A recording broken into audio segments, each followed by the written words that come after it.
Top quality और consistent performance के लिए सिर्फ सिल्वर पंप। टॉप क्वालिटी और कंसिस्टेंट परफॉर्मेंस के लिए सिर्फ सिल्वर पंप, नाम याद रखना। शिवसेना नेते, प्रवक्ता आणि माजी खासदार संजय निरुपम सध्या आमच्या सोबत है। संजय जी, आपने एक ट्वीट किया है कि मुंबई कांग्रेस का ऑफिस बंद होने के करार पे है, उसका बिजली का बिल बाकी है। क्या है पूरा मामला, क्या कहेंगे? मुंबई कांग्रेस इन दिनों बहुत ही शर्मनाक दौर से गुजर रही है और बहुत ही गंभीर परिस्थिति हो गई है। हालात ये हैं कि पिछले कई वर्षों से मुंबई कांग्रेस ने महाराष्ट्र सरकार को अपने ऑफिस का भाड़ा ही नहीं भरा है। वो ऑफिस पीडब्ल्यूडी के परिसर में है और भाड़े की जो बकाया है वो लगभग 18 लाख से ज़्यादा हो गया है। बिजली बिल की भी ज़बरदस्त बकाया है और लगभग 5 लाख के आसपास हो गया है। पिछले दिनों जो बिजली सप्लाई करने वाली कंपनी थी वो बेस्ड है, अदानी इलेक्ट्रिसिटी नहीं है, ये बता देना चाहता हूँ मैं। वो आकर के उनका बिजली का कनेक्शन कट कर दिया और मीटर उठा के ले गए। कई महीनों से, मेरे ख्याल से 9-10 महीने हो गए, मुंबई कांग्रेस में काम करने वाले जो एम्प्लॉयज़ हैं उनको पगार नहीं मिल रही है, वेतन नहीं मिल रहा है।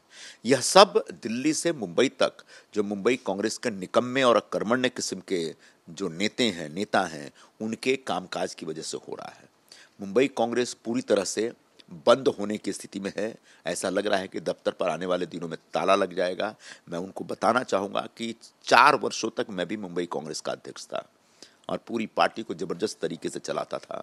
कभी किसी के सैलरी के ऊपर कोई दिक्कत नहीं हुई, कभी कोई बिजली बिल के पेमेंट में कोई दिक्कत नहीं हुई। कोई 14-1 लाख रुपए हर महीने खर्च आते हमारे और वो सारा इंतजाम हम करते थे। आज हालात ये है कि एक एक पैसे के लिए मुंबई कांग्रेस तब, उसके बाद मैं लगातार धरना प्रदर्शन कार्यक्रम करता रहता था। आज मुंबई कांग्रेस पूरी तरह से साइलेंट मोड में है। मुंबई कांग्रेस की तरफ से कोई एक्टिविटी नहीं है। जो पुण्यतिथि और जयंती के कार्यक्रम करने वो भी नहीं होते। 20-25 लोग जमा होते हैं और एक दूसरे को बधाई दे करके ख़त्म कर देते हैं। तो ये सब इसलिए हुआ क्योंकि इन्होंने शिवसेना, उस समय की शिवसेना के साथ जो गठबंधन किया उसकी वजह से। मैं 2019 में कह रहा था कि आप इनके साथ गठबंधन मत करिए, और जब जब कांग्रेस ने किसी राज्य में वहाँ की किसी प्रमुख पार्टी से गठबंधन किया वहाँ कांग्रेस पार्टी खत्म हुई है। उत्तर प्रदेश में बीएसपी से गठबंधन किया था 89 में, खत्म हो गई। बिहार में लालू यादव से गठबंधन किया, खत्म हो गई। आज लालू यादव हो या समाजवादी पार्टी हो या बीएसपी हो, यहाँ पर उबाटा, इन सब ने कांग्रेस के अपने वोट खींच लिए। आज कांग्रेस के पास वोट के नाम पे कुछ नहीं, अगर है तो थोड़ा सा मुस्लिम वोट है। जो 3 विधायक चुन के आए हैं मुंबई में कांग्रेस पार्टी के, इन तीनों विधायकों को अगर मुसलमान वोट नहीं देते तो हार जाते। आज इन मुस्लिम वोटों के ऊपर भी उबाठा तेजी से नजर रखे हुए और उबाठा की तरफ जा भी रहे हैं। ऐसे में आने वाले दिनों में मुंबई कांग्रेस के पास कुछ भी नहीं रहेगा और इसके लिए अगर कोई जवाबदार है तो खड़गे जी की जातिवादी राजनीति और वेणुगोपाल जैसे एकदम अकर्मण्य किस्म के नेता की जो बुद्धिहीनता, वो लोग एक अजीब तरह के एरोगेंस में, अजीब तरह के घमंड में जी रहे हैं। मतलब ऐसा लग रहा है कि जो उनको समझ में आता है वही से, और वो जो भी कदम उठाते हैं सब गलत साबित होता है। तो आज जैसा मैंने पहले भी एक तरह से आशंका जताई थी कि मुंबई कांग्रेस और कांग्रेस पार्टी महाराष्ट्र में ख़त्म होने के कगार पर है और धीरे धीरे वो सब दिख रहा है।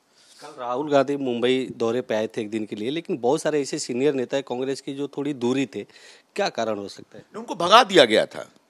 वो जो कांग्रेस के बड़े बड़े नेता राहुल गांधी से मिलना चाह रहे थे उनको डांट के भगा दिया गया, क्योंकि राहुल गांधी जी नेता के तौर पे यहाँ नहीं आए थे, वो एक यूट्यूबर के तौर पे आए थे। अपने यूट्यूब चैनल के लिए एक वीडियो बनाने आए थे। तो जब कांग्रेस के नेता यूट्यूब वीडियो बनाने में ज़्यादा रस लेंगे और पार्टी के बुनियादी समस्याओं को हल करने में ज़्यादा रुचि नहीं लेंगे तो जो दुर्गति मुंबई कांग्रेस की है वही होनी। अबू आसमी के बयान को लेकर काफ़ी चर्चाएं चल रही है। उद्धव बालासाहेब ठाकरे पार्टी के शिवसेना के जो कार्यकर्ता है सीएम एकनाथ शिंदे के साथ एक पुराने अबू आसिम का वीडियो ट्वीट कर वायरल कर रहे हैं। आपने भी उसको लेकर उद्धव ठाकरे को टारगेट किया है, क्या कहेंगे?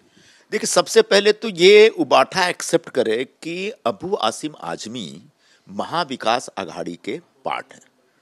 गोवंडी मानखुर से जब चुनाव लड़े तो वहां पर उबाठा ने उनको समर्थन किया था और खुद अबू आसिम आजमी का वो सत्कार और स्वागत करते हुए देखे जाते हैं। रह गई बात हमारे नेता एकनाथ शिंदे जी की, तो हम अगर विपक्ष में हैं इसका मतलब किसी से मिलना जुलना भी नहीं हो सकता क्या? वह एक कार्यक्रम है, कार्यक्रम में एक ही टेबल पर बैठे हुए हैं लोग।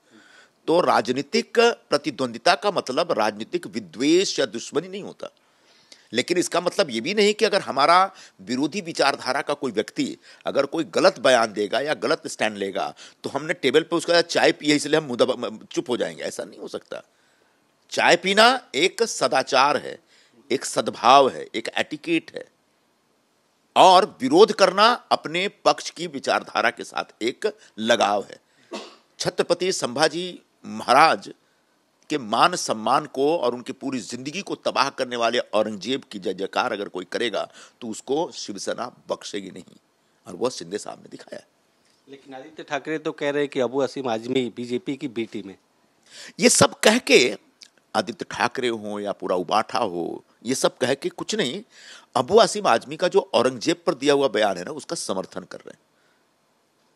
आज उनको लगता है कि औरंगजेब पे दिए हुए बयान के खिलाफ हो जाएंगे तो मुंबई का मुस्लिम वोट उनके खिलाफ चला जाएगा, इसलिए वो माइंड डाइवर्ट करने के लिए बोलते हैं कि बीजेपी के बी टीम है, फडणवीस जी के कहने पे बोला। ऐसा नहीं है। आप खुल के जो अबू असीम आजमी ने छत्रपति संभाजी महाराज का जो अपमान किया और औरंगजेब की जो जय जयकार की, जो अत्याचारी था, क्रूर था, जो एक हमलावर था, जिसने धर्मांतरण कराया बड़े पैमाने, जिसने हमारे मंदिर तोड़े, ऐसे व्यक्ति, ऐसे शासक की जय जयकार करने वाले व्यक्ति की पहले निंदा करिए ना।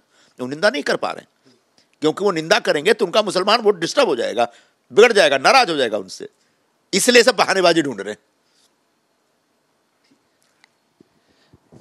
कैमरामैन संतोष कदम सह गोविंद ठाकूर, TV9 मराठी, मुंबई।